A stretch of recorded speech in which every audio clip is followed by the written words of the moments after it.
Welcome everybody. Thanks so much for coming tonight to this class. We are videotaping this, so if as we get through this class and you say, hey, I wish I had my daughter, or there's somebody you wish had been here, within the next month we're going to have this on the web. You'll be able to download it, you'll be able to tell people about it, and so I'm just really excited. Thank you for coming. We are going to talk about your immune system tonight. And did any of you wonder why a chiropractor would be teaching a class on the immune system? Does that seem weird to anybody? It is a little bit unusual. Why would we think unusual? Because who do we normally think if there's sickness or disease or things like that, what do we tend to think about? We tend to think medical doctors, don't we? Well, so I've been thinking about, well, how would I explain this? And you know, as I've been thinking about this, I say, well, you know what? Your immune system is under the control of what system in your body? Your nerve system, right? Your brain. So do you realize that one of the problems, if you happen to have a subluxation or misalignment of your spine, and it chokes off the nerve, let's say it chokes off the nerve going down, and you feel it going down your legs and things, do you realize that that's going to affect, let's say you step on a nail or something on that leg, do you realize that that nerve won't be able to mount as effective of an immune response as well? You think about that?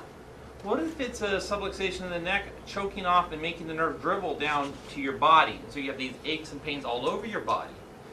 Do you see that conceivably your body might not be able to fight off an invading microorganism as well? You might end up finding yourself getting sick, and you would never tie those two things together. So tonight I want to present to you an idea, and this idea is that your immune system can be optimized by taking care of your nerve system. All right? So I guess another analogy, if I was thinking about this, let's say, well, and the United States has gone to war, but let's use that as an idea, the idea of warfare. All right? If you are a general and you are looking at, you're doing a status report, you're taking information from your special ops, you're getting information from people on the ground, you are doing satellite reconnaissance, and you're looking to see if we're going to go invade this area or we're going to try to recapture something, we need to have an understanding what's happening. So if you think about your nerve system almost like the general running the war, okay? And the war in your body is the war to keep you healthy. So what happens is you've got your sensors, so all the organs, tissue, cells, your skin, all this sort of stuff is constantly sending information up to your brain. Your brain then has to make decisions, like if it tells, let's say you step on that nail, all right? Then the general finds out that something happened by the signals from the foot, sending the signals up to the brain. The brain then has to decide, ooh, that's not good. I've got to send some healing energy down there. I've got to send cells that clean up the junk. I've got to send cells that actually make sure if there's something on that nail that has a microbe that's going to get into this body, we've got to kill those things, right? So if everything's working right, you realize you can step on a nail within several days, your body will heal over, you won't get sick. What a miracle, right? That your own innate intelligence, your innate immunity will fight it off and it'll be fine. Well, using the analogy of the warfare, let's say the general who makes all the decisions is blindfolded and can't hear a thing. How effective will that war effort be? It won't be good at all, right? So you see, when you are subluxated, it's like your general has earmuffs and is blindfolded. You won't be able to effectively fight off. So that's one of the things that, so I would say that's an important thing from my perspective about chiropractic and why we want to make sure your general can hear and can make proper decisions. And because then, let's say in war, a general then makes a decision, we're going to flank, we're going to go here. Well, they need to then analyze, were we effective, right? Then what did the enemy do in response to that? And so there's a number of decisions that continue to be made while that decision is unfolding. All right. So your body is doing this all the time. Someone sitting next to you coughs. You go to the bathroom and somebody didn't wash their hands. You know, all this stuff that happens in our lives, right? You need to make sure that your general is on guard, ready to go. So I'm holding in my hand one of the most important books. It's not the Bible, but it's another one that's very, very important to me. Do you know what this book says? Science, Art, and Philosophy of Chiropractic. Yeah, written by, who's this man? D.D. Plummer? D.D. Palmer. Do you know who is D.D. Palmer? Does anybody know? The founder of chiropractic. Yes. Very nice.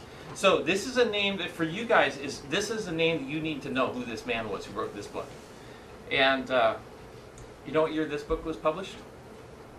18 something? Very close. The reason you're guessing, and I love the fact that you guessed 18. Chiropractic was discovered in 18, do you know the year? 1895.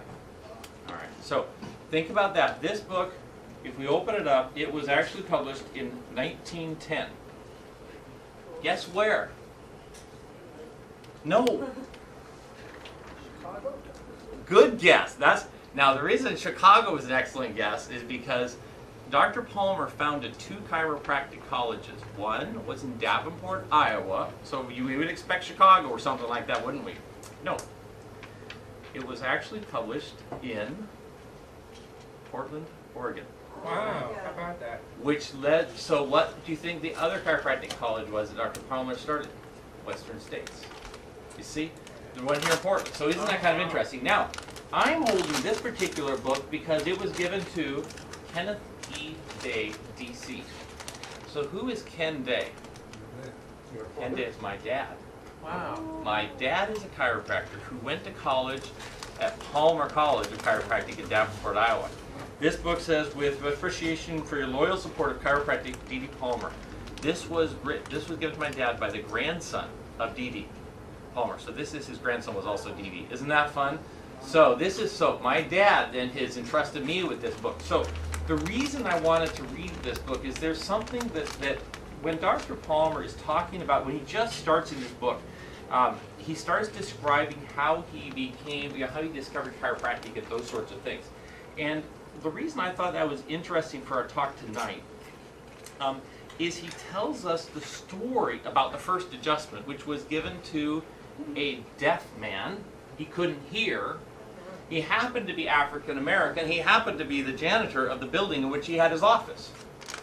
And so he reasoned, because he had found a story, this man had bent over several years before to pick up a box and something had gone out in his upper back. And from then on he had gone deaf. So Dr. Palmer reasoned, well, if I could just rack that, and he used the word rack, if I could rack that bone back into position, maybe this man's hearing would come back. Now, it took him a long time to convince him to let him try, but he did that. And then he adjusted Harvey Lillard, and Harvey's hearing came back. Right? It was one of those miraculous things, and that was the kind of the whole start of chiropractic. Well, so right before he tells that story, this is what he's talking about.